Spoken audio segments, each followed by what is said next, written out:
What's up, everybody? It's Indigon, and it's time for a little bit of a mail call. This first coin is a 1953 double die obverse FS 101 Washington quarter, graded CAC G Proof 67 Plus cameo. And I don't know that I don't think this is deep cameo.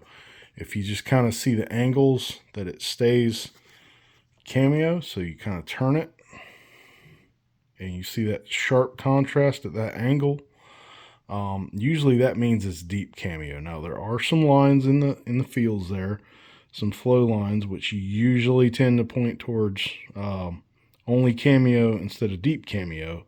However, this one to me looks a lot like a deep cameo in a PCGS holder. So they actually, Great Collections is where I got this one, and they actually screwed up the listing title, but to their credit, they called and they let me know, and I had figured it out, but they let me know, and they double checked and triple checked and made sure I still wanted the coin.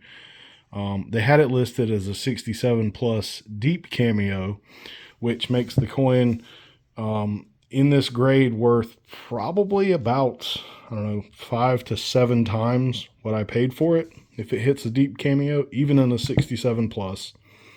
The price guide on PCGS, they don't have any 67 plus deep cameos, but they have, I think it's 4 68 deep cameos. And the price guide on that is like 4,000 and change. I'll go ahead and put that up there. Probably pause and put a screenshot in here real quick to kind of show you the difference between a cameo and a deep cameo. But that one, I don't know. I kind of have to try. I think I have to send it and see if it'll cross over the PCGS. And hopefully if it crosses as a deep cameo, which would be a huge win, probably a 10x on the value on that one. So that's coin number one. And then coin number two, which is actually ironically number one, I got this one from Sean, so Blue Ridge Silverhound. I got this one, his Whatnot. And this coin, if I'm being perfectly honest, scares me, because you see how there's, and I don't know Standing Liberty, there is luster there.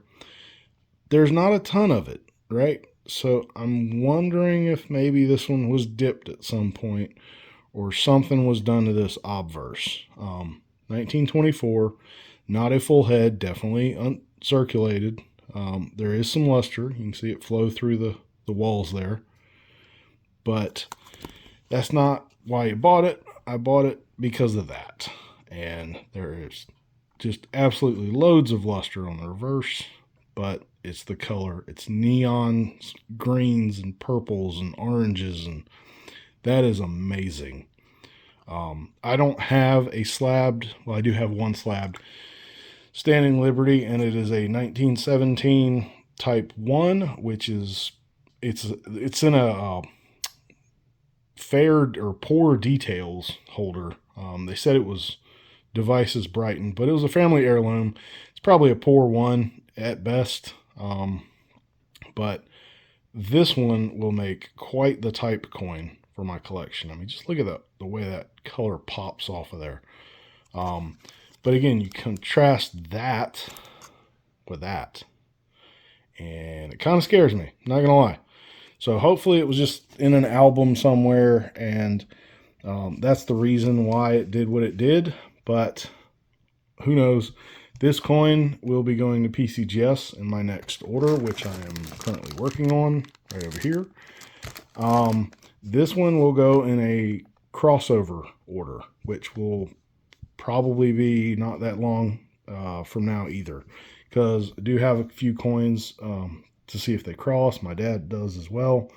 We're going to try those, and if you would like to see how they go, especially if you'd like to see how this turns out, make sure you're subscribed, because I will be posting that when they go, when they come back, and what they grade. So if you enjoyed this, please hit the thumbs up, and thanks for watching.